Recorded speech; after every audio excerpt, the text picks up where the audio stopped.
only been about 4 months, nearly 5 months. So hello, my name is Kirsty, Crafting Kirsty here on YouTube and on Instagram.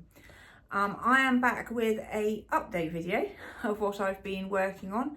I'm multi-crafter, I cross stitch, quilt, knit and crochet. Well, I try to do all of those things, I think is probably the best way to put it. And as I said, I haven't been around for about 4 months. No real reason, just procrastination paralysis. I had a few sort of projects that I had to do because I'd offered to do them for people and I was quite happy to do them for people, but actually getting them started and getting them done was a different matter. So eventually I just knuckled down and got on with those basically from October through till Christmas time. But now, new year, new me, new routine, new everything. I had, I think, possibly autumn of 24 announced that I was going to divide my videos up into each craft and I was hopefully come back every sort of 2 weeks with a different video. How delusional am I? Who do I think I am? You know, I struggle to get a video out once a month and yeah, that was not going to happen. So eventually the time gap got further and further, or longer and longer between each video. And so I've decided 2026, it's going to be going back all into the one video. I will do it in the order of cross stitch, quilting, knitting, crochet. I will try and put timestamps down below. I received a new phone for Christmas, which was fantastic. So I now have a lot more storage. So hopefully, fingers crossed, I will be able to do a bit more editing. It didn't bother me not editing. And I was quite happy to be a one-take wonder. But yes, as I can, I might try and add some pretty pictures in at the beginning and some here I was beforehand. If they don't appear, it hasn't worked. So yeah, we will just have to wait and see. And also if it doesn't work, that I can't mash it all together, there could be 4 shorter videos detailing what I've been doing over the last 4 months. I think that's about all the sort of prefab waffle.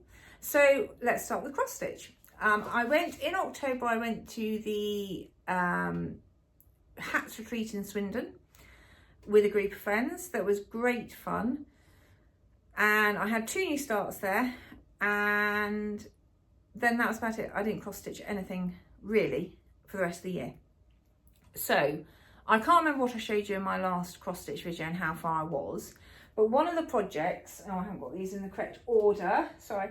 One of the projects that forget the cross stitch.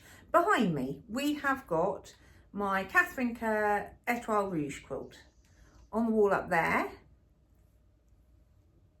There is the Morris Dancer by GGR.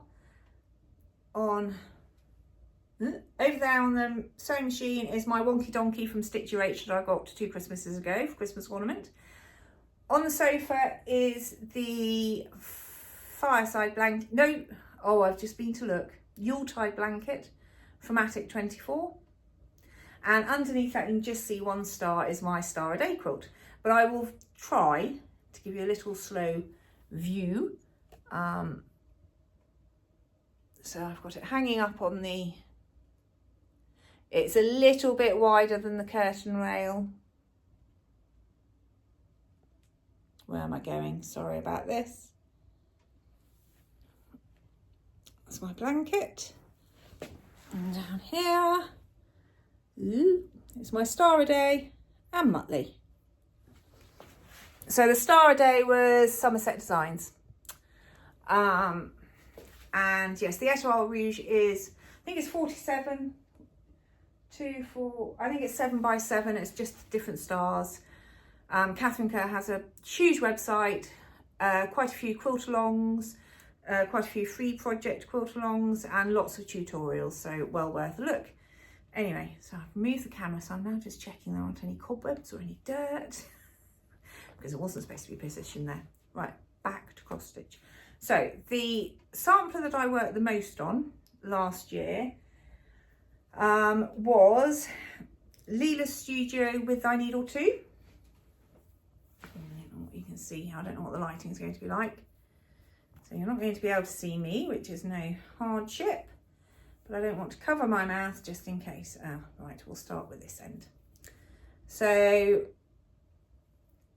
this is quite a decent sized piece. I think I have shown all the 1/1 stitching down there in the cartouche, and I put a few more bits and pieces in, and then it ground a bit to a halt. I'm beginning to run out of colours, and they're overdyed threads. It's my only project where I'm using overdyed threads, so I'm having to buy some more. So I'm sort of trying to use up what I've got, so then it's worth putting an order in, and that stopped me rather in my tracks. So that will eventually... No, I haven't got a piece of paper. Stop that. Oh well, anyway, so I haven't got a cover picture to show you.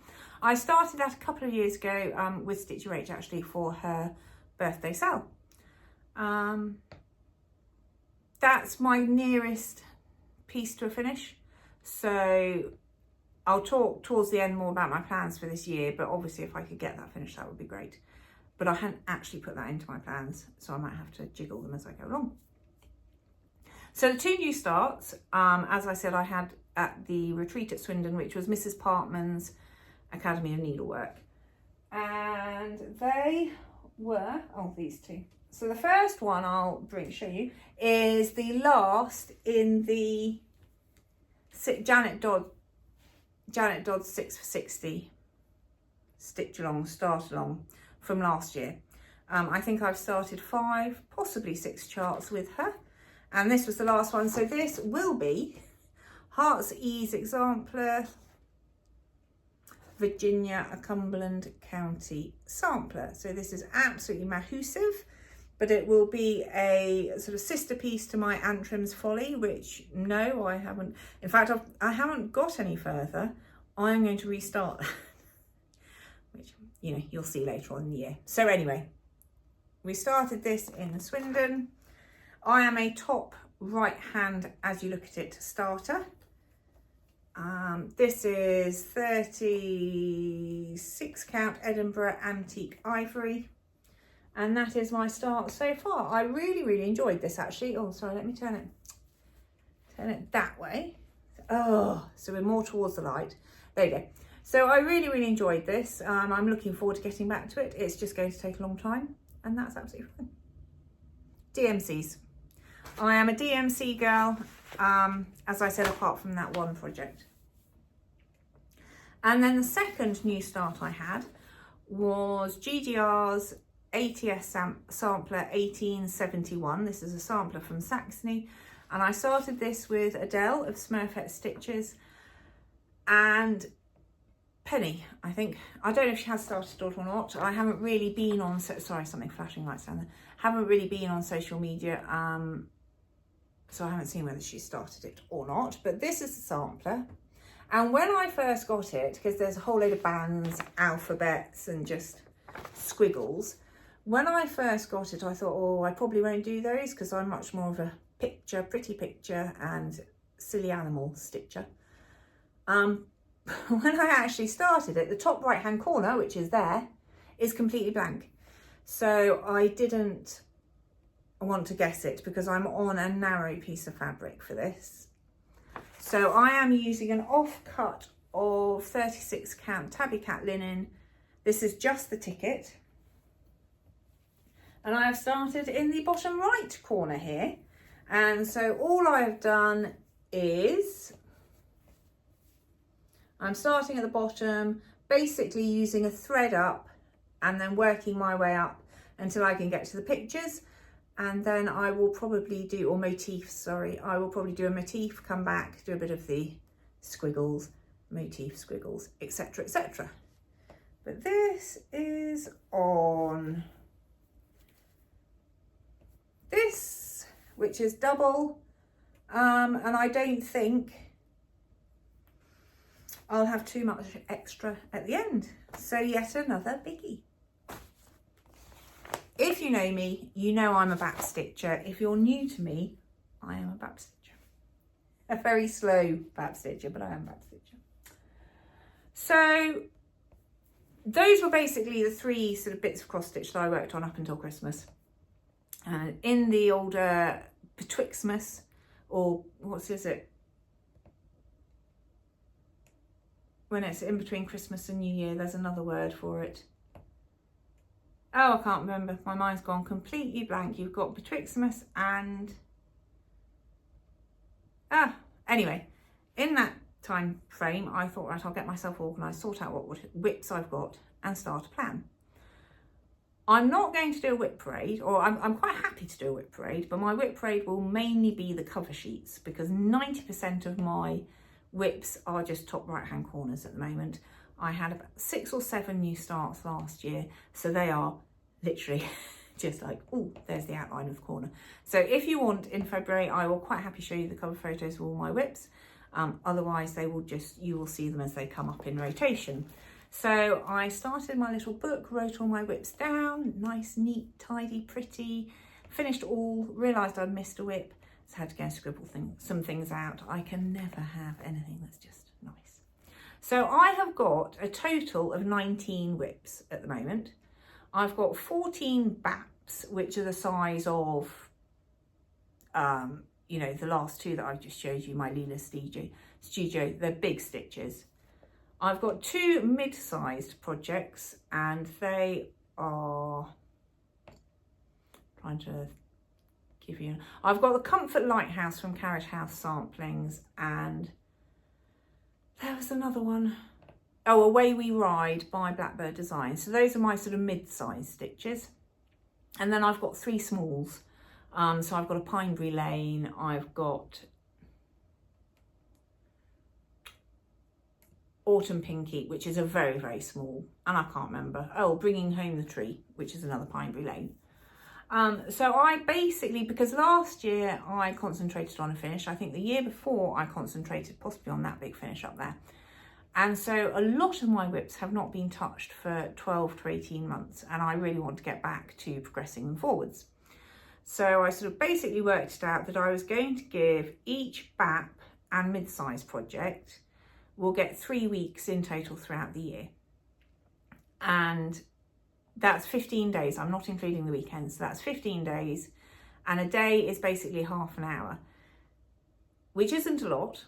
But as I said, I am a multi-crafter, and my problem is I get a little bit in a rut or in the groove of one craft, and then everything gets pushed to the side for a little bit. So this year I'm really trying to make sure that I split my time up each day and I get half an hour on each thing. And then if I get more time, that's great. If I don't get more time, then at least I've touched it and moved it forwards a little bit, whatever the project is.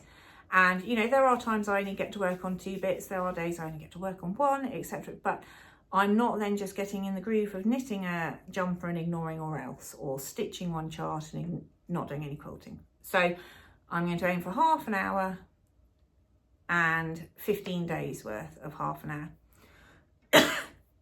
And on my smalls are to be stitched at the weekend, where I'll just do a couple of strands each weekend. Hopefully. Does that make sense?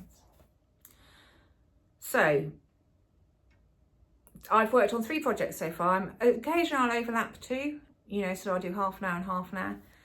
And again, with everything, I find it's very much, as long as it's ready to go, then actually you can get a bit done in half an hour. But things like my quilting, I am finding I'm having to do a lot more prep to be able to then just pick it up for half an hour and do it.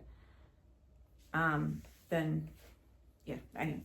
Right, so the 3 projects I've worked on since New Year's Day, I pulled out, because I'm just pulling them out at random, I pulled out Hannah Green from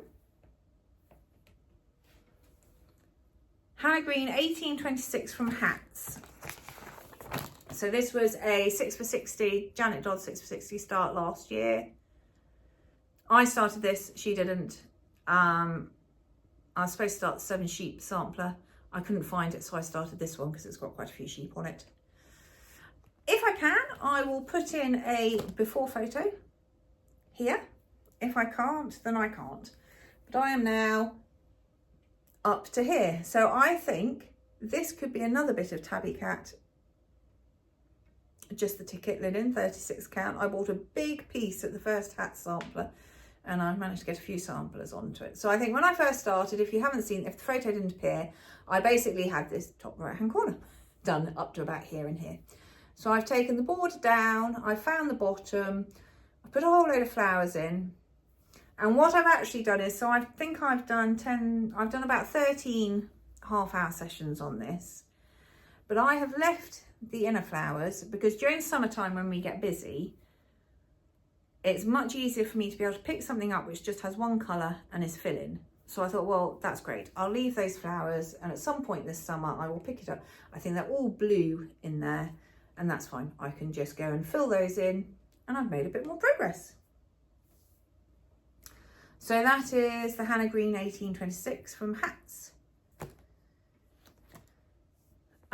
So she will now go away for the while. I've done as much as I'm going to do on her for the moment. The next one I pulled out was my black vintage sampler from Owl Forest Embroidery, and hopefully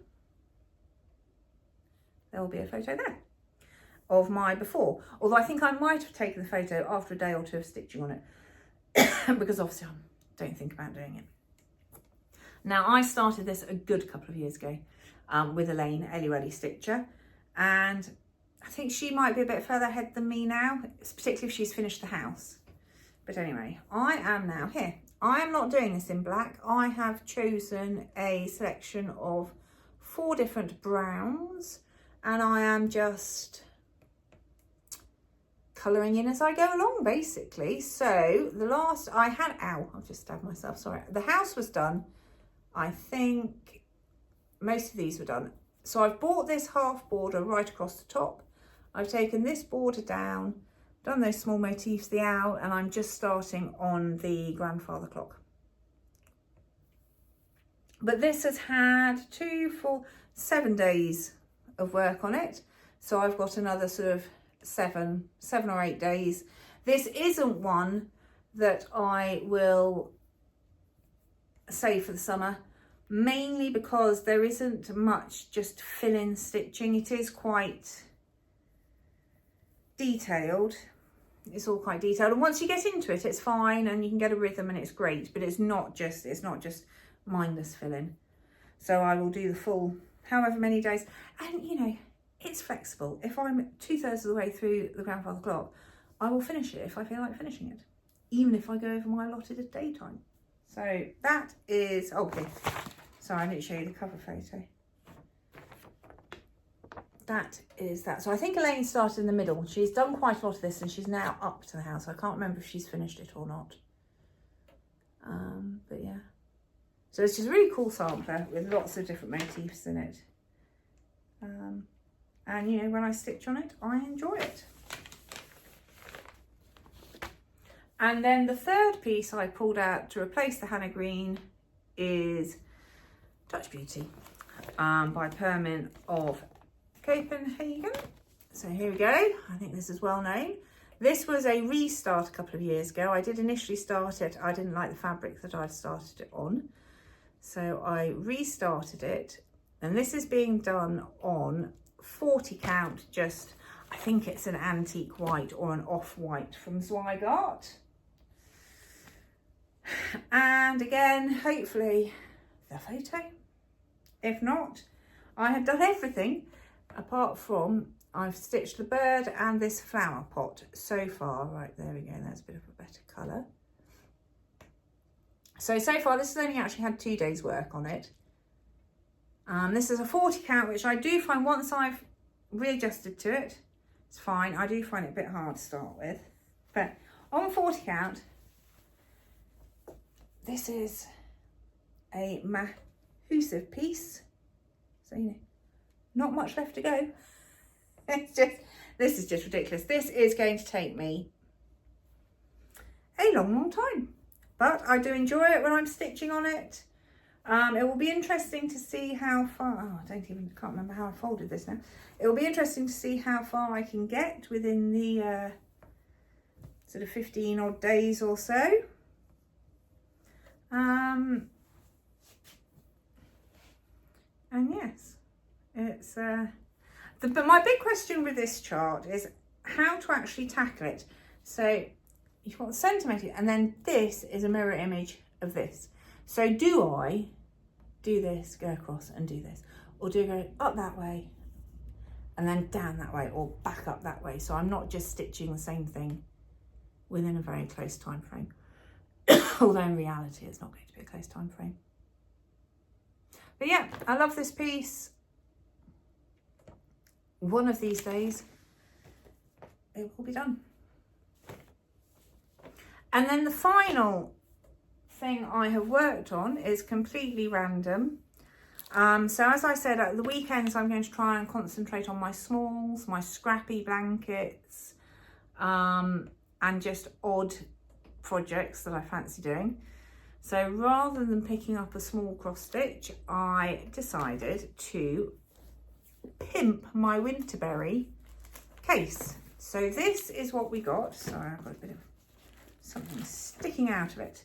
This was our big present from at the Hats Retreat. So it's this very strong pink Winterberry case. It's lovely. With green lining in the inside of it.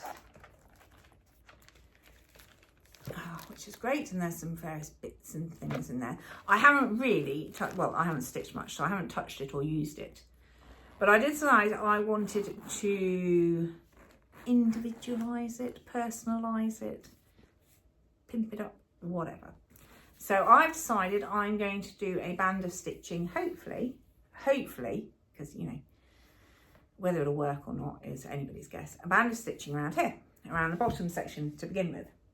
So I chose some 32 count vellum, and it is this it's got a slight pink hue to it. So it will still look nice with a little bit of pink sticking out from underneath it, but it's just a little bit more my colour. And what I've decided to do, I measured it, and what I've decided to do is I have started pulling motifs out of my Ultimate Sampler Motifs source book from the sampler company, which is Brenda Keys. And so I'm just going page by page and picking a motif that fits within this frame and putting it in. These are back stitched little flowers, and I will repeat those between each one. So I've got a bird, a crab, the 2 hearts, and that is the start of a star. That little bit there. God, I hope I can find that again when I reopen the book. I've shut the book, not realising I'd left it open on the page that I was working from. I am sure I will be able to find it again. So I have just done some very rough grid lines there, so I can keep within, and I can sort of count and try and place it as evenly as possible between the 2 lines. And as I said, those have come out of this book. I think everyone bought this a few years ago. It was very, very popular, and it is great. It is just chock-a-block full of motifs of all different sorts.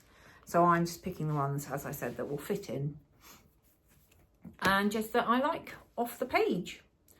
Oh, the thread I'm using. So the thread I'm using in this is a variegated one that we received. Sorry, I can't, oh, that's probably the better way. That we received at the retreat, and I think it was for another project. I can't remember. The problem is, you know, without being funny, you get so much, it gets a little bit, unless you document everything, it's in one ear and out the other. So this is a Tentaculum Painter's Threads. Soie 103, 25 metre.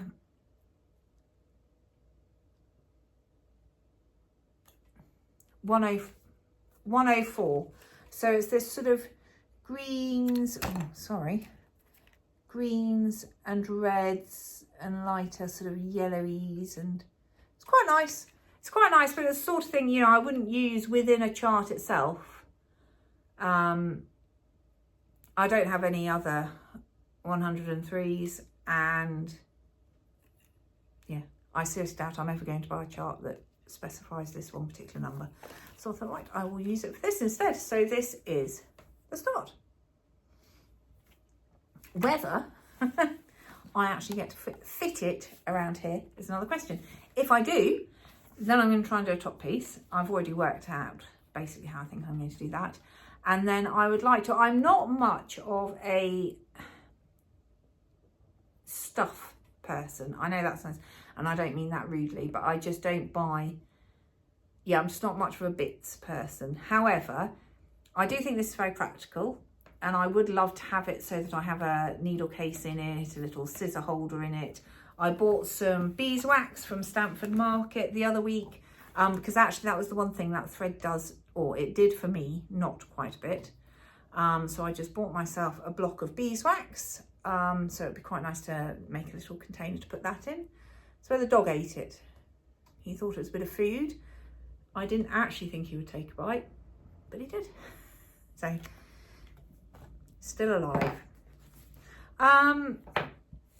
So yes, that is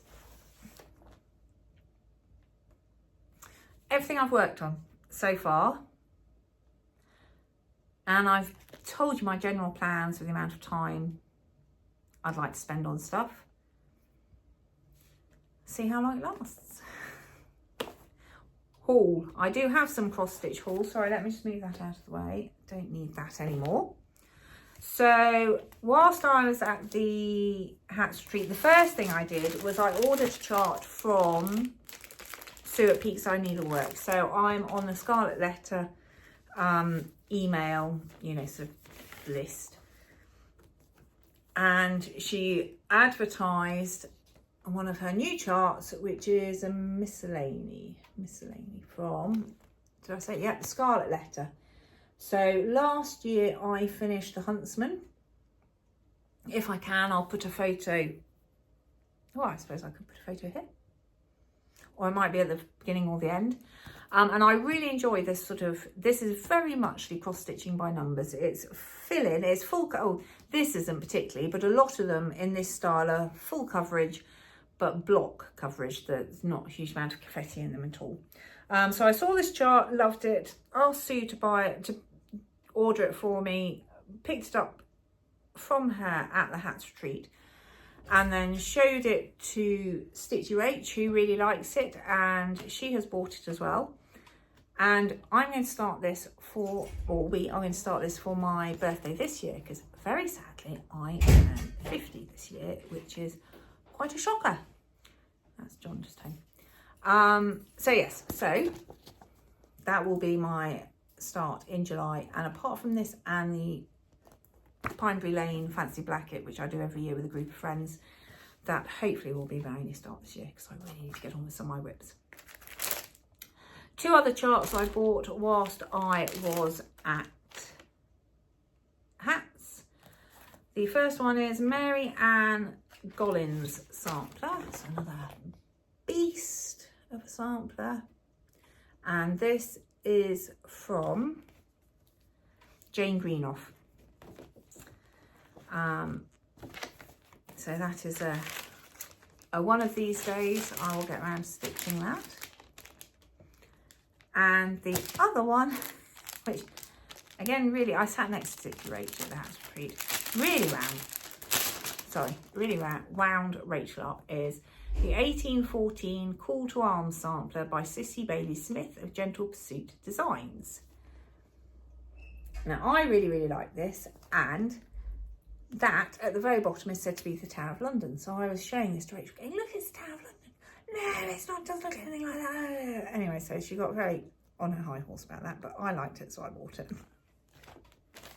And I will wind her up with it every time I show it.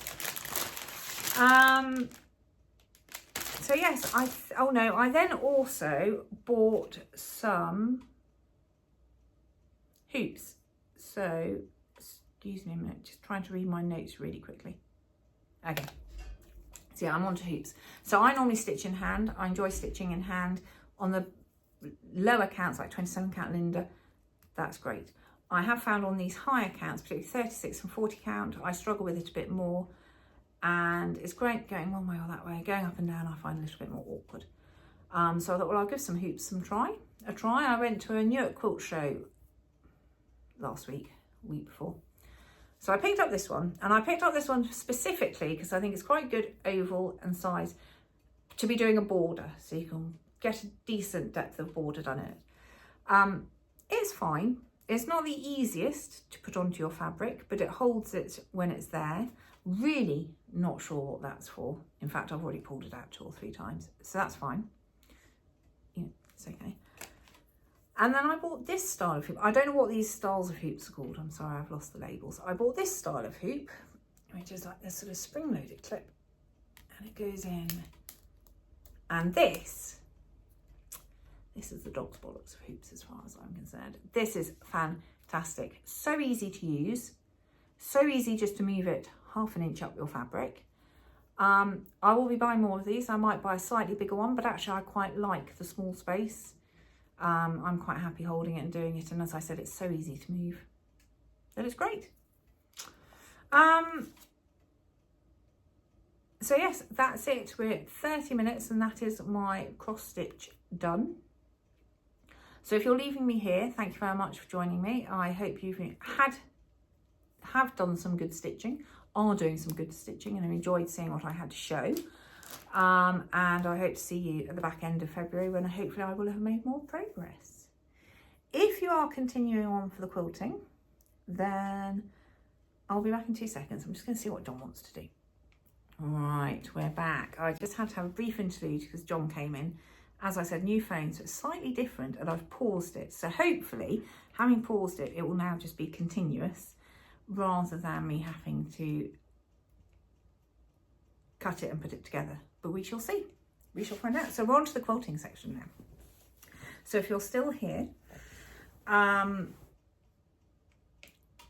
yes, so I think, as I said in my cross stitch, I tend to get into a groove with something, and that's what I do. I just get a bit obsessed with it. And I find also that it depends what I'm watching on YouTube. So if I'm watching a lot of quilting videos, I really get into quilting. If I'm watching a lot of knitting videos, all I want to do is knit. And last autumn, I went back and watched all of La Dee's Quiltube videos. It's a very bad thing to do because she has got some very nice quilts. She has a lot of quilts. She is completely organised in a way that I will never be. But of course it meant that I wanted to quilt all the quilts. So I had all these plans of what I was going to do, but in the back of my mind, I knew I had some things that I had to finish. So I thought, oh, just get on with it. So I counted up and I had 4. I've actually forgotten one, so there's 5, but we're just going to stay with 4, and the 5th one will come out in 6 months' time when I go, oh look, I've suddenly found this quilt. I haven't, I deliberately stashed it away. So I had 4 tops that I needed to sandwich and quilt and bind. And part of the problem was I didn't actually have any wadding. So a friend and I went to Newmarket Quilt Show and we bought a whole roll of wadding, and so we shared that. And then I didn't really want to buy a whole load of backing, so I have Frankensteined. So I have done for all 4 quilts, have got their wadding and have got backing, and all the backings have been Frankensteined. So the first one I then decided to quilt and finish was my table topper. So I made this a year ago, and we used it initially sort of unfinished. And then I thought, right, I need to get this finished. So I had these fat quarters just sitting about. But I thought, well, I'm never really going to use them. So I've stuck them all, put them all together. And then I used this fabric for the binding, which I really, really like. And then I decided to hand quilt this in a primitive style. I put in inverted commas because I don't really know what I'm doing. I'm just calling it a primitive style because then at least it has a name.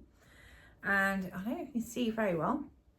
I've basically done each block individually, and I've chosen, these are, well, they're actually anchor threads that I had in stash. I've chosen a thread that either complements it, or, I don't know if you'll see it better on this green one. Can you see? It's a bit more limey green. The pink might stand out a bit more. No, you can't see, this is really annoying. You can't see these at all. Or at home, to the naked eye, they look really, really good. And some of them, as I said, oh look, there you go. So that's a sort of lighter blue. But I essentially went around all 4 sides, So I've done all 4, and then I've gone in the middle and I've just done crosses in the dark brown of the pinwheels. I really enjoyed doing it. I really like the way that it looks. What are you doing? He's going to start nagging me now for food, and he's going to tip tap around on the floor. Go on, go away. I might have to pause this again in a minute. Anyway, so I am really happy with this. Really pleased with the end result. Really enjoyed hand quilting it. So that was one ticked off. So then, because I was in the hand quilting frame of mind, I decided I was going to hand quilt the next one. So the next one I have started is my,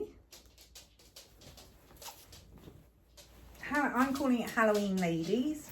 So it's this big quilt I put together. Oh, excuse me. Last year, I think, possibly did it last year. So it's basically a panel I've cut up, and then I've just added a whole load of strips. And at the top, I don't like this. I don't like these crowns on here. Hopefully with quilting, it will improve it. I will like it more. But essentially, right, what are you doing? Are you coming back up or are you going out? Make a plan. Right, go on, back off. So,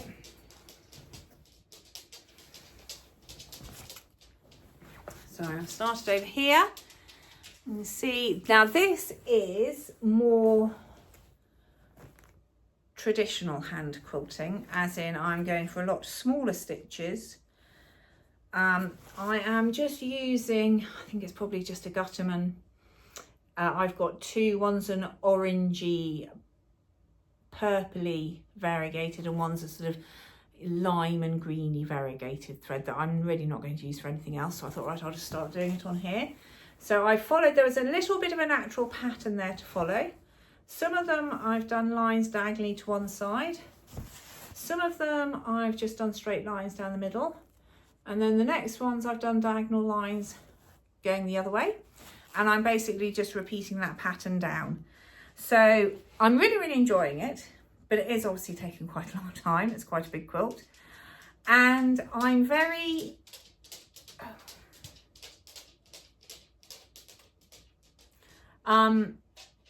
well, I'm reasonably undecided on my needles, or on the needles that I should be or would like to be using for this. So at the moment I'm using some John James quilting needles that are reasonably short, and actually I get on fine with them.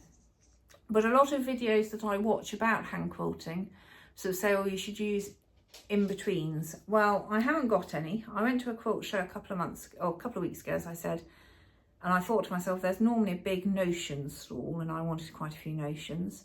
I'll get some there. There weren't any. So the next time I go somewhere, I will look for some. But I've been watching Rebecca of Hedgerow Stitching, and she's doing hand quilting at the moment as well. And so I sort of asked her, are you coming up? I asked her what she was using, and again, she was sort of saying, I want to use in-betweens, but she said that she was going to look for some Japanese tulip in-betweens, size 10. And as I said, there wasn't even a notion stall there. But if I find those, I will obviously pick those up and give them a try as well. So just out of interest, if you quilt and hand quilt, what needles do you use? I know at the end of the day, there's no quilting police, and I actually find I am reasonably comfortable with the needles I've got, but I'd just be interested to try some others, that's all. So yes, so this is the next one that I need to get finished. I haven't got any binding for this. Sorry, the dog's quite old. I think he might have had a stroke a few months ago. The one thing he remembers is his breakfast time and tea time, but unfortunately his tea time's at 4, but from about 2 o'clock in the afternoon he starts niggling me now for tea. Just sits there staring at me, and it's like, no, you've got 55 minutes. So if this continues and he's continually tip-tapping, I will pause again and shut him outside, where he will be cold and hungry. So yes, so that is the next. Oh, I didn't show you the backing on this one. Sorry, I thought this was rather suitable.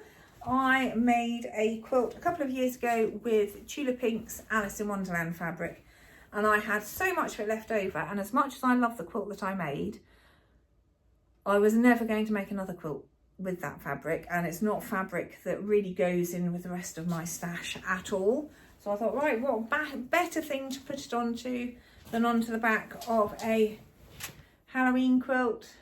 So I just attach them all, trim them all up, and Frankenstein my quilt top. When it is finally finished, I will try and get a better picture of it. It seems to be awfully one way now. Hang on a minute. Is that better? Possibly. Right, so then the other quilt I have been working on, and this is obviously my focus for this year. It's been my focus for the last couple of years, but I just haven't really got very far. Is the Jane Austen quilt. Which looks like this. So I bought this chart pre-COVID, and it's from an Australian lady who had permission to, she went and studied the quilt and had permission, reproduced it, and she has a pattern where you can either machine piece it or hand quilt it. I chose to hand quilt it, so I'm doing English paper piecing for this. There has since been a kit that was bought out, I think by Moda, and it has cheetah fabric for the border, and I think there is yet another Jane Austen quilt, I think, out at the moment. I could be wrong. I'm sure it's Jane Austen was designed by Laurie Holt.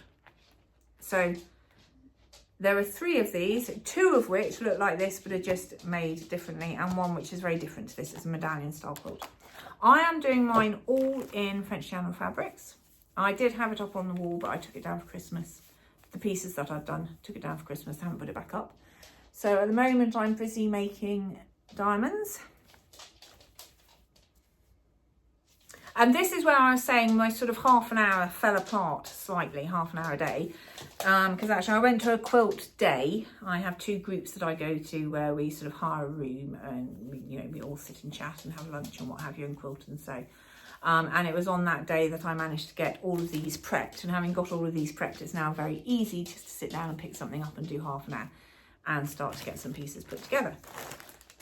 Excuse my little Ziploc bags. Those are my sashing pieces of 2 different sizes. So I've got a whole load of those made. So now that that's done, it will be easier for me to pick up and do. And this is essentially, so this quilt is divided up. If you've watched me before, I'm sorry. I'm explaining all of this just on the off chance I might have a new subscriber. But these are all these diamonds are then subsectioned into big. I think there's sort of 9 diamonds in one set. And so all of these, and I've already done a few of them, all of these will give me another 4. But the whole point with this quilt is everything is symmetrical. It's just all symmetrical. So you do have to be a little bit careful. And that's why everything is labelled as well, because I have done it where I sort of stuck something up on the wall and thought, no, that doesn't fit there, but it has to fit there. And actually I just had it upside down because it took me a long time to realise it. So that is Jane Austen coverlet. As I said, I went to the Newmarket Quilt Show and I went to get the wadding, and I really, for some reason, I really wanted to have a look at some Baltimore album quilts, or see if I could find a book or a pattern, and there was nothing, absolutely nothing. So I came home instead with a whole load of Japanese wovens, as you do. I know I'm not saying this right. It's the Sashiko stitching. Not so fussed on that, but more interested in, I've got these books by Yoko Saito, sorry if I've said that wrong, and there's a lady I watch on YouTube, I can't remember her name now, which is really bad of me, who does an awful lot of sort of embroidery, and she does do sashiko projects. Excuse me a minute. All right, back again. I chucked him out in the garden. He's so bad, so bad. And in the mornings, I get up at 6 to feed him. And he'll come tottering down at 5 to 6. And then it's 10 to 6. And then it's 5:45. And this morning it's 5 o'clock in the morning. I don't feed him in those times. I chuck him out and leave him down here and then get up at 6 to feed him. But yeah, he's just old, bless him. Love him to bits, but he will just spend the next hour tottering around waiting till I've fed him. And I can't feed him any earlier because, as I've already said, it will just get earlier and earlier and earlier, and I'll be feeding him supper at 10 o'clock in the morning. And then I don't know what we're going to do. Anyway, back to the quilting. So I bought these lovely, lovely, lovely wovens with the intention of doing a whole load of the designs out of these books. Try and find some pretty pictures without, not that you're going to be able to do anything with that anyway. Things like this in here. I mean, it's all gorgeous, gorgeous stuff. It's all reasonably small, reasonably fiddly, but even just down to monsters and things like that. So that was the applique, and then there's also embroidery designs. Bought these books years ago and I've never really used them, and I would really quite like to use them. So yeah, so look, she's got lots of little bags made with lovely bits of embroidery on. And so I sort of walked off thinking, oh, I can just make a bit of a quilt with various embroidery pieces on it.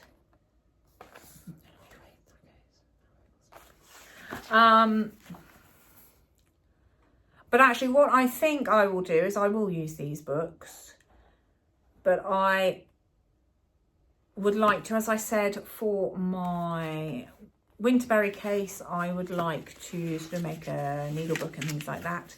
So I'll probably use them for that and just do a bit of embroidery on the front.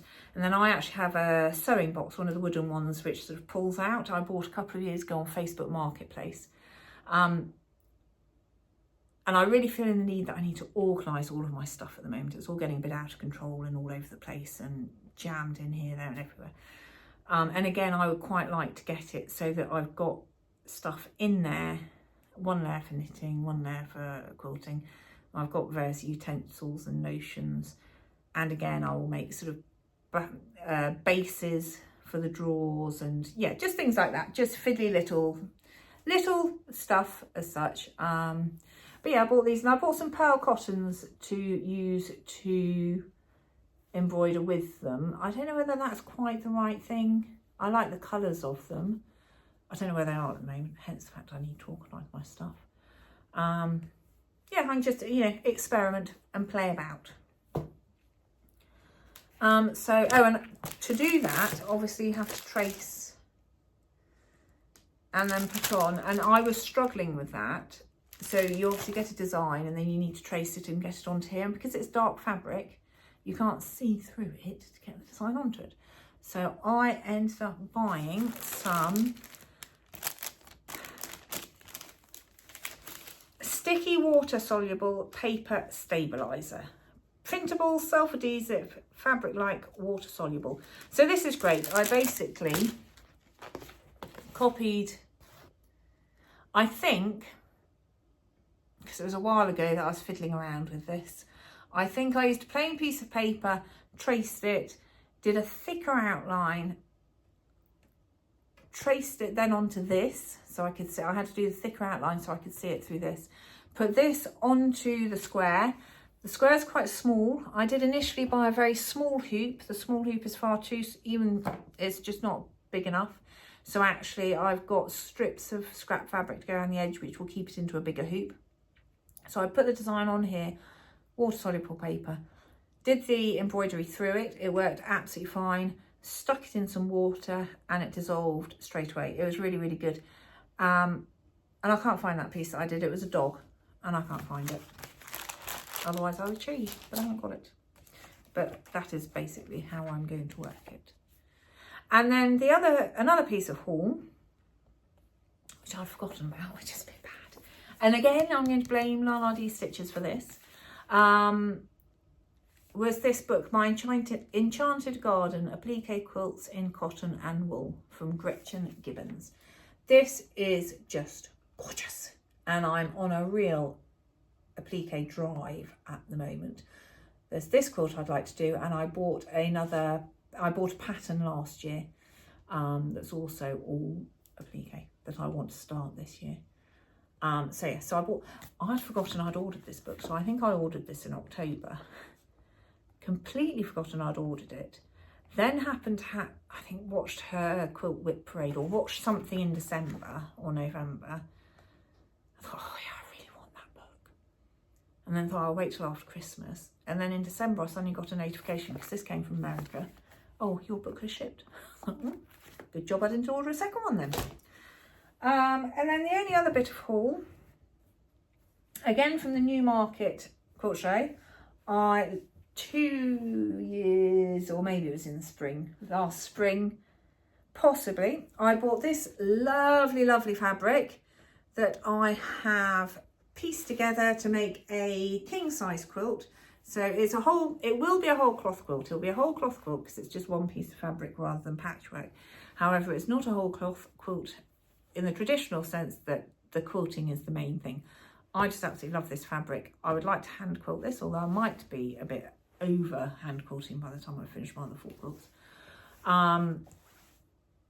Where else am I going with this? So yeah, so this was just, so I bought this to begin with, and then I decided I needed backing, and so I went back, and actually from the same stall I ended up buying this, which is lovely, and I think will go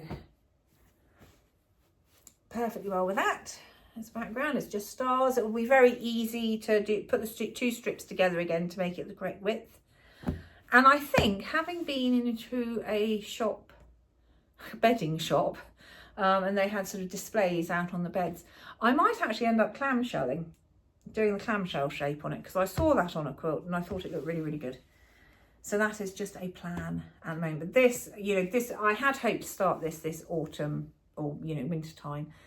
I need to get the others finished. I just, for my own peace of mind, I'm afraid. I know lots of people, and I can have a lot of whips or a lot of stuff undone, and then there's a line, at which point it just needs to start getting worked on. And then I went to the Newark Quilt Show middle of January, which was good, small but good, and I didn't actually get very much because I don't need very much, to be fair. But I did see, and these are on discount, and this is a Sycamore by Jan Patek. So I bought gorgeous. And is this the same line? Yep, Sycamore. So yeah, more just lovely fabrics to add to my collection, which I do have to go through and sort out and start nominating fabrics for quilts, because it's just getting a bit silly now. That's it for my quilts. Let me just have a quick look. Sorry. Yeah, I think that's about it for quilting. So I'm about to go on to knitting. So if you're leaving me here, thank you very much indeed, and I hope to see you again towards the end of February when I come back. Right, I'm back with the knitting section now, and the old ginger thing's back in the rooms. There could be some more tip tapping, we'll see. I'll put him back out again. It's got half an hour. I'm not feeding it for half an hour. Not having it. Anyway, knitting. So I have done quite a few FOs since I last saw you. I have made some leg warmers. Haven't worn the said leg warmers yet, but I have made leg warmers. So these are really cool. Can you see the pattern? So this is called cabling, but it's actually just twisting one stitch. I think it is twisting rather than, I think cabling is where you take it off, knit it, and then put it back on. And this is definitely just twitching. Not twitching, twisting. So this is a pattern. Did I write it down? Did I write it down? No, I didn't, but it's in a book somewhere. Bear with whilst I find the book underneath all the crap that is on this table. Right, here we go. So that pattern is the Larvae Kit. So this is from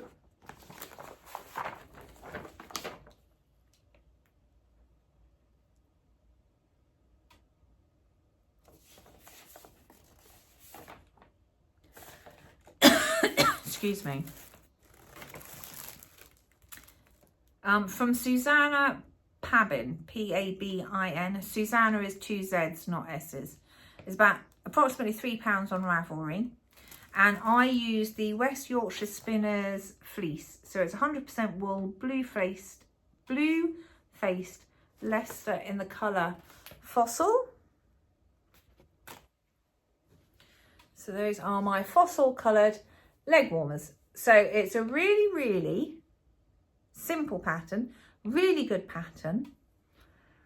However, in her pattern, she links to a tutorial about how to do your right twist and left twist stitches. So I followed that tutorial, started doing them like that. Are you coming back up? Started doing them like that. Wasn't particularly impressed with how they were looking.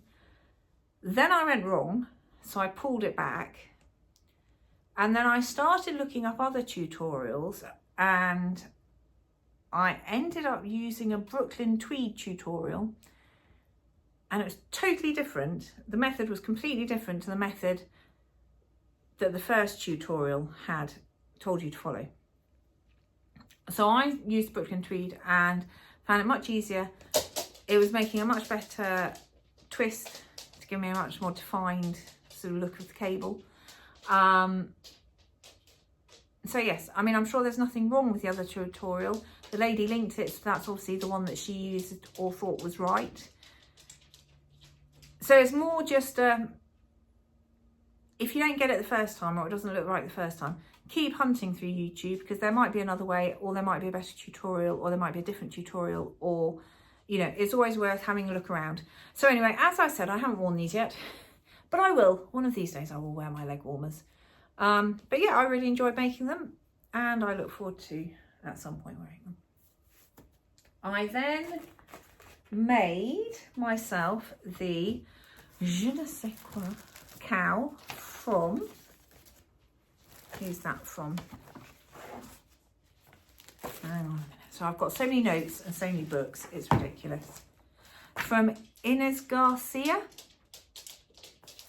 And this was yarn I used, that I had in stash, that I used specifically to go with a coat that I have bought.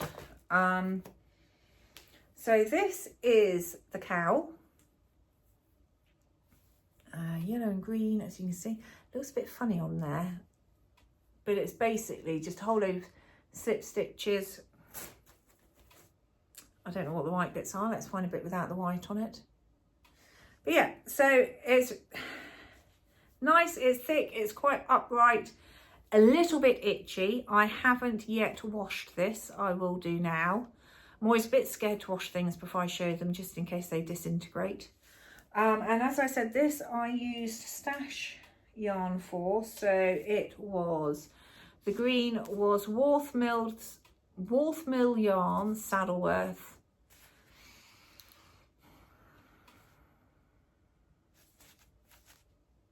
This is in shade Khaki Nep 052, and I'm fairly sure it's 100% wool, but it doesn't actually say that on there. Needle size 4 mils. And then the yellow, I used up some yarn that I'd bought when we were in Portugal. No, I didn't, that's a lie. I used up some Ewan Ply, Shropshire Ply DK, a blend of Shropshire, Romney, Shirino, Dutch Spotted, Llanwenog and Lwyn shearling fleeces, all from small flocks near us, and they are spun by New Lanark Mill, and they are, I think I bought that from Oswestry, and I think they also have a shop. No, I can't remember. They've got 2 shops, but that's You and Ply. And I had, did I use this for something else? I used this for a shawl that I made, and so I had some left over, so I've used it for this, which I'm very pleased about. I like it. I hope to soften it. If it doesn't soften particularly well, I might well put a bit of fabric on the inside of it. This is very, very, very warm. It's very thick. It's double layers, essentially, because you're just slipping everywhere. You're just, so it's really thick. So it's really good. If it doesn't soften, I might just put a bit of fabric in it. And I might well use the rest of these leftovers to make myself some cuffs in I might do them stripy, I might do them in a similar pattern form, but there isn't actually a pattern in this style in cuffs, but I might try and make it up as I go along. We shall see. So that was another finished project. And then I finished 2 pairs of socks. So the first pair, and these are both just vanilla socks from on Magic Loop, following Kay the Crazy Sock Lady's pattern and tutorial. As I said, Magic Loop, heel, flap and gusset. So far, that's all I've ever done with my socks, and I really like how they wear. I like how the heel fits. And I do often think, I should try a different heel. And then I think, actually, I've got this one down to the fact I don't really need a chart anymore, or just the very smallest of instructions written down somewhere reminds me and I can do it. And as I said, it fits really well, so why would I want to change it? So this is in a Rico Design Soft Spin Superwash 4-ply. And I think I've gone up to, I've written it down somewhere, it's either 100 or 120 rounds on the leg. I do prefer a longer sock. I don't want them knee high, but I find her initial pattern there literally just above my ankle, and I like them to come out above the top of my boot. However, this might just be a couple of rows too long, and I think I cast on 64 stitches. It's getting to the point where it's getting to the fat bit of my calf. So if I do this length again, I might well cast on a few more and then just decrease and then get down to 64 and carry on the rest of it, because the rest of it fits absolutely fine. So yeah, so those are those. I don't think are they identical? Yeah, they're not far off identical twins. I can cope with that. And the other pair I finished were a pair of West Yorkshire Spinners. This is Silent Night. So it's one of their Christmas sock, they bring one out every year. And this has got a bit of sparkle in it. Again, very similar length of leg. Heel flap and gusset, vanilla sock. Love it. Like the yarn, can't feel the sparkle in it at all. I was a bit when I first saw it, I thought, oh, am I going to feel that? You don't feel it at all. I'm not sure they are identical, but they're close enough. So that's 2 pairs of socks finished. Is those all of my finishes? I think it is. And then 2 seconds, the whole hot stepper's going to have. Right, I've now shut the door, so we'll see how that goes. He could well end up scratching at it. So whips. At the moment I have 2 whips in progress. The first one being yet another pair of socks. I have a lot of sock yarn to use up. Again, I am using Kay Crazy Sock Lady's vanilla yarn, vanilla sock pattern. However, I have changed things up a bit. And I am doing a 2x2 rib the whole way down on these, and I will carry it across the top, but obviously not the bottom of the sock. So yes, just thought I'd give it a try, see how it works, see how it looks, just for something slightly different. that is my ball of wool. Now I think this was one of the yarns that we ordered when we were away on one of our quilt weekends, and all the older ladies who knit socks traditionally with, you know, double pointed needles, etc., etc., were asking me to teach them how to knit on Magic Loop. And we all sat down and ordered a whole load of ball of yarn, and so I'm just looking for my yarn band here. And ball of yarn and needles and everything all at the same time. One person just did a mass order. So this is Elements Outlet Colour Kick. It's not the colour, it's not the name of the colour. I've ripped the band just where it needs to be. So this is, very imaginatively, the Blue Mix. Shade 002. 75% superwash wool, 25% nylon. And that's the brand. I think it could well be a bit of a home brand from an online shop. I can't remember. I didn't order it. As I said, a lady put a mass order in for us all. So yeah, that's just the first one sock. Again, I sort of do a bit of work on socks at the weekend, but I mainly keep socks and small projects like that for when we're traveling, you know, car journeys, etc., etc. Although I will do a bit at the weekends as well. And then my other project, which is my big project, and I am very, very close to a finish on this, is my piping hot sweater from Lily Kate France. And, oh, that was supposed to stay there. Hold that there. I've literally probably got about 2 or 3 rounds left of my ribbing, and then I need to cast off. So you can see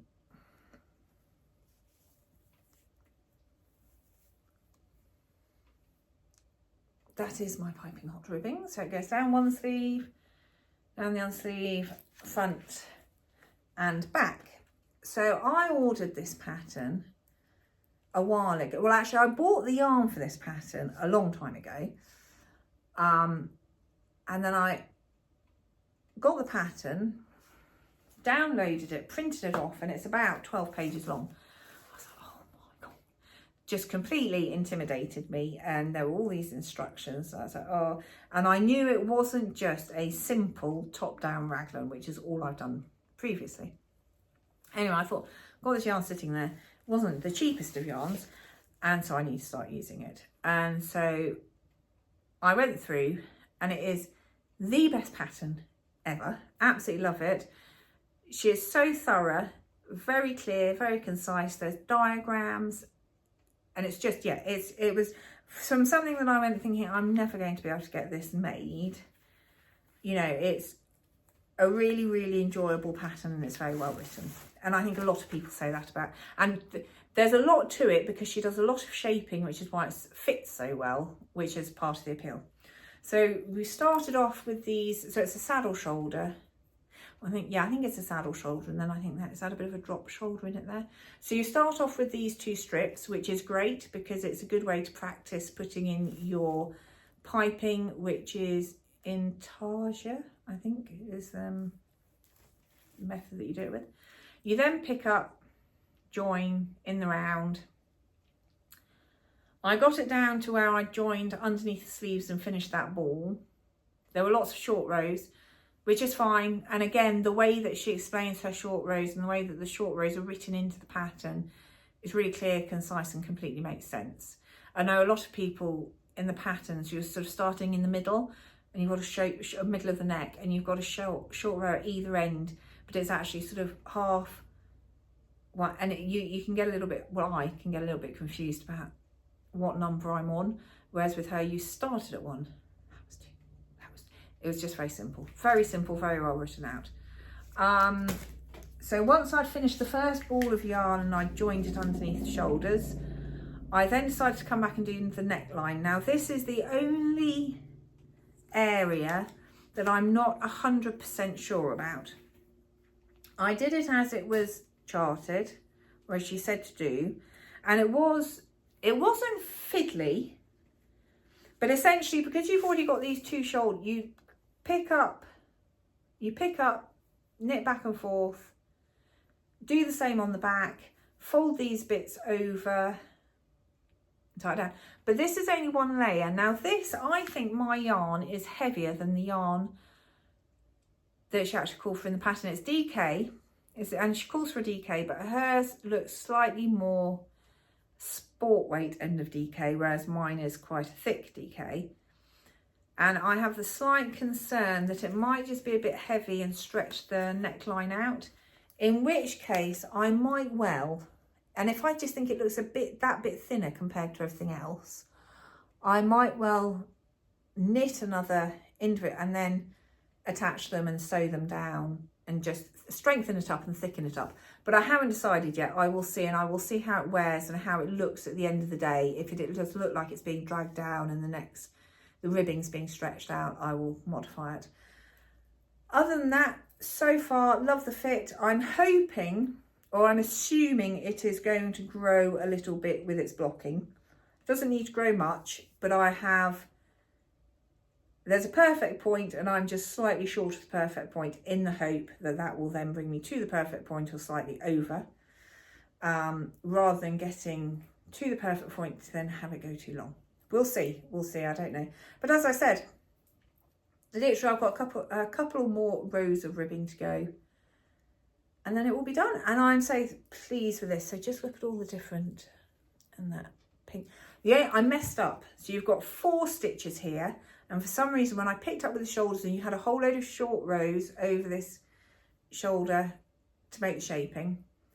And for some reason, I went from 4 down to 3 on my piping.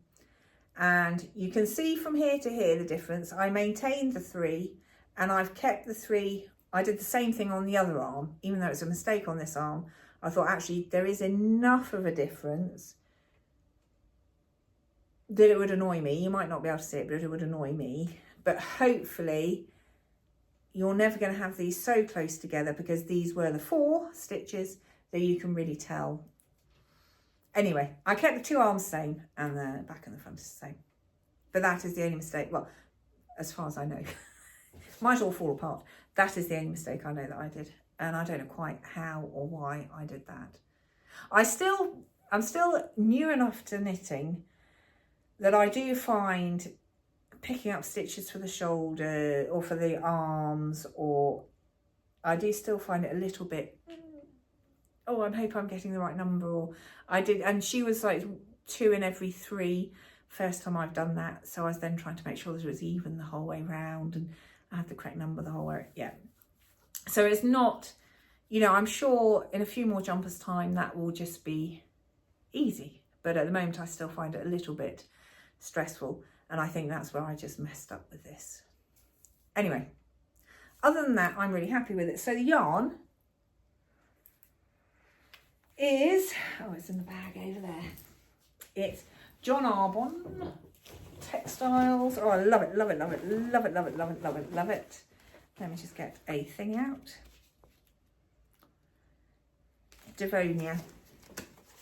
So John Arbon Textiles, Devonia DK in the shade, in the colour Nightshade. So that would be my purpley colour. And that's a blend of 50% Exmoor Blueface, 30% Bluefaced Leicester, 20% Lustre Breeds. And it's a DK count. And, oh, there is a story to the yarn. But anyway, so that is a lovely, lovely, lovely yarn. And the pink for the Piping Hot, which I think possibly should have been a DK, but I don't know why I didn't choose the DK, but I didn't. I've ended up with Kremke Soul Wool Silky Kid, 72% RMS mohair.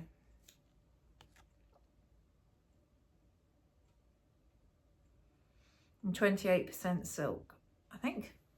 So that's the, but I have used absolutely nothing of it. So I've still got something, it was 25 gram ball. I've still got 16 grams left.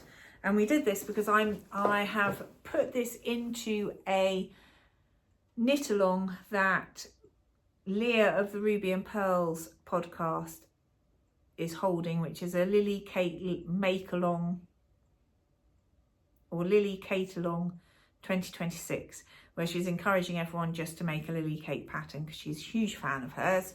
And I thought, well, I've already started, so I can put this one in, which she said you can. But yes, so back to this. It was 25-gram ball. You had 4, I just wound and then overwound a bit more onto 4 bobbins. And I've basically used about 1 gram per bobbin. So I don't know if I should have doubled it. I think it looks all right. I'm happy with how it looks. I've just got a lot of very pink mohair to use for something else. Yeah, I like it. I think it's striking enough. Yeah, I'm happy with it. But I think I possibly should have doubled it, or it should have actually been DK, another DK yarn. So hopefully that will be finished within the next, what, day, 2 days, and then washed, blocked and worn. So those are my 2 whips so far. Haul, I've got quite a bit. Not huge amounts, but I've got quite a bit. So John and I went to Malta in November of last year, which was lovely. And I came across a yarn shop on the last day, surprise, surprise. And I just ran in, I bought myself 2 balls of Moon Dial Bio Lana, made in Italy, 100% Lana organic wool. And this is in the colour. Doesn't appear to have a name. So I'd imagine the colour 50, but it's a very dark green. So I've got 2 of those, which are lovely. I then put in an order, and I can't remember where this is from, so I apologise for that, because it was a small independent shop in England and I should be able to remember, but this came through a long time ago now. And I bought some, is it relic? Oh, is it shuffle or how do you say it?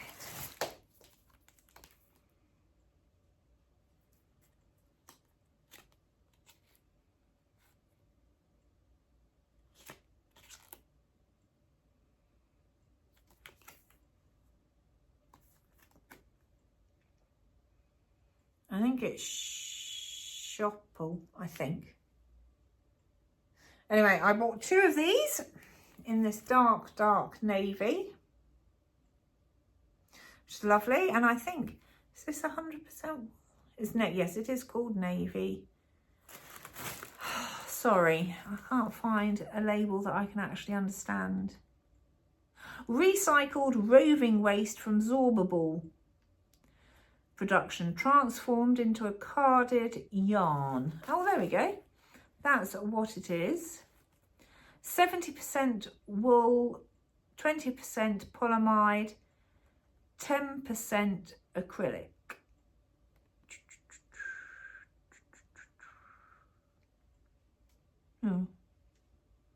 Anyway, good old mishmash, dark navy, excellent.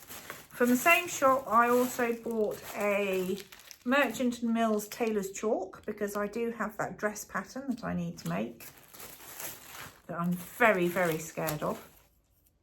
And I also bought myself a needle measurer or needle sizer, so I can put this one in my project bag, because, for example, in my project bag at the moment that I've got my piping hot in, I've got 4mm needles and 3.75mm needles, which is what was called for, in varying sizes, and they're so close. I use the Knit Pro Symphonies,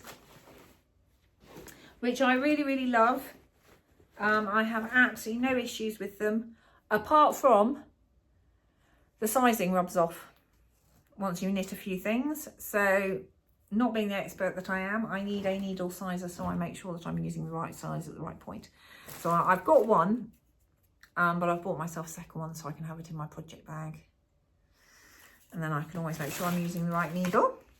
And then we had a brief weekend away in January. We hired a cottage near Ross-on-Wye with family. Only there for sort of, 3 days. We had a really nice time, and we went into Ross-on-Wye, and there is a yarn shop in Ross-on-Wye called Woolly and Fluff, and I bought myself 2 skeins of Wood Note DK Blue Faced Leicester Masham blend.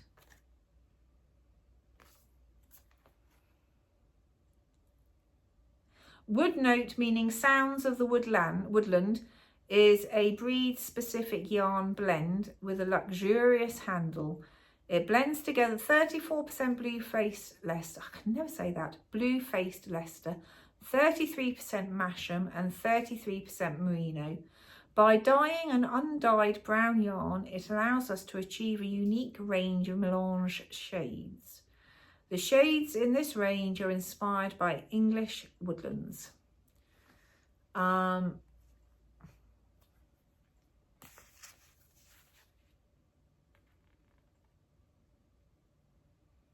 think this is Creek RS, possibly the actual colour, although it's navy. But anyway, so I bought 2 of those because I forgot that I had that. But actually, they are significantly different, so that's absolutely fine.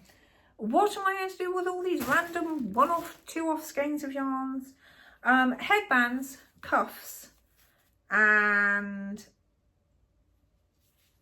scarves or shawls and hats is the order of the day. I haven't had enough of knitting socks, but I've knitted a lot of socks. And so just for some different projects, I'm going to be doing that because I have the friend to friend toasts that I wear all the time and I absolutely love them. So I would just like some in some different colours. So yeah, I'll be making myself a few little sets out of those. And then the final bit of haul from knitting, I bought at the quilt show that I went to. From Brian's Best Wools, I bought the puzzle slipper boot. So I think the one I saw, the ones with the googly eyes on, which are great fun. I'm not going to be doing that. I'm just going to do a very simple red slipper. It came as a kit, and I ended up with Rossetti puzzle, 100% acrylic, colour 233-16. So just, excuse me, a whole load of blues. My last slippers have just finally bitten the dust. My feet get very cold, so I will be making that red pair of slippers, and it's a 1-page instruction jobby. So hopefully that will be simple enough to do and I can get on with that. The other 2 things I actually bought I bought 3. At the Woolly and Fluff in Ross-on-Wye. One, I bought a crochet tensioning ring. Can't use it. I don't understand how it works. I can't seem to get it to work. Don't like it. So that was a bit of a no-go. However, it was £2, and I've always thought, oh, I'd like to try one. I saw it there, it was £2, so I picked it up, gave it a go. It's not for me. I have bought and I have been using a Millward LED row counter, which I stick on my finger. Oh dear. And this is good. I do like this. So particularly for when I was on my sleeves of my piping hot sweater, I'd done one and I'd sort of done all my, I'm a real paper and pen, tick everything off, mark everything down. And then obviously copying on the next sleeve, it was just so much easier then to then just count the rows and know when I needed to decrease. However, I have learned that I do need to take this off if I'm putting more wood on the fire or making a cup of tea, because it's quite easy to knock it and suddenly you've gone up a couple of rows that you hadn't realised that you had gone up. But yeah, I like this. You know, it's either this or paper and pen. Both are absolutely fine. Quite happy with either. And then the other thing I bought was a wool comb from Pony. I have not used this yet, but I thought I might try it on the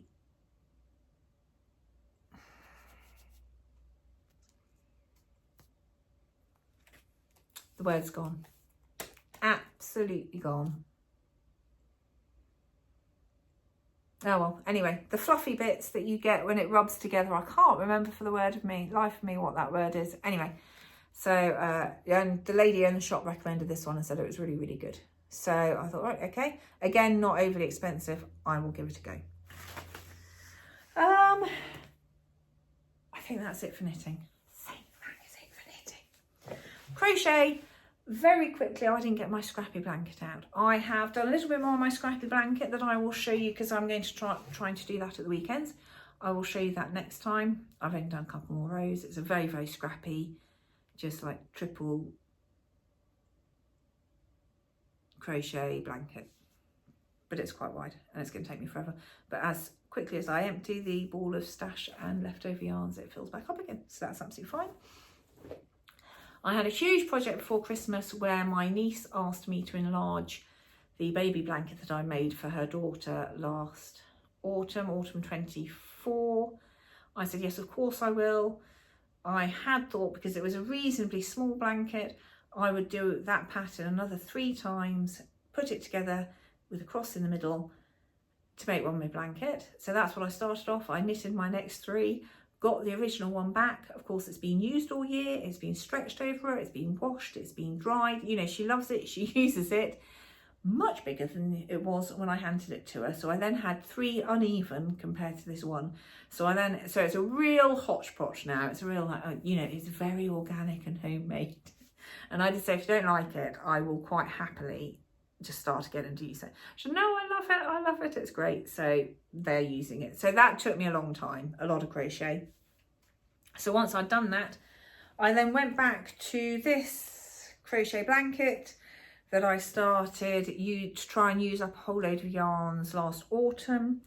I think I'd got to this light blue bit here, and then it wasn't quite big enough. So I actually bought this dark blue, it's only 100% acrylic yarn, because I wanted to make myself a granny go round jumper pattern that I've seen on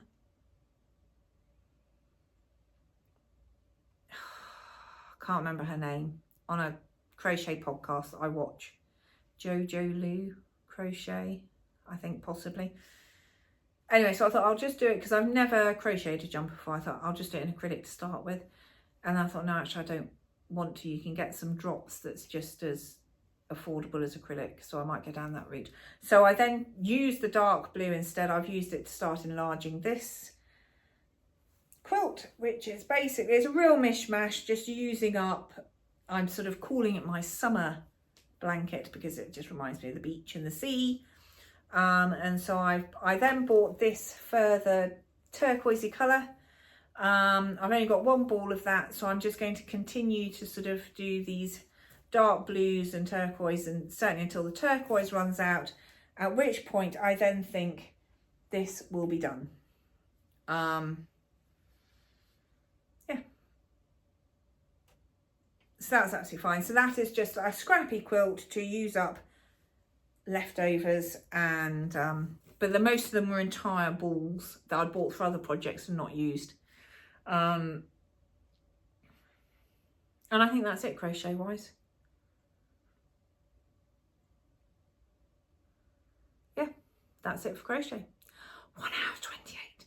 It won't always be this long. I do apologise. It has, as I said, been 4, nearly 5 months. But if you have lasted this long, thank you very much. I hope it makes sense. I hope I haven't gabbled too much. I hope the dog wasn't too annoying, trotting about. I'd better go and feed it. 1 minute until supper time. Right, I will love you and leave you. Thank you very much for watching, and I hope to see you again towards the end of February. Okay, take care. Bye.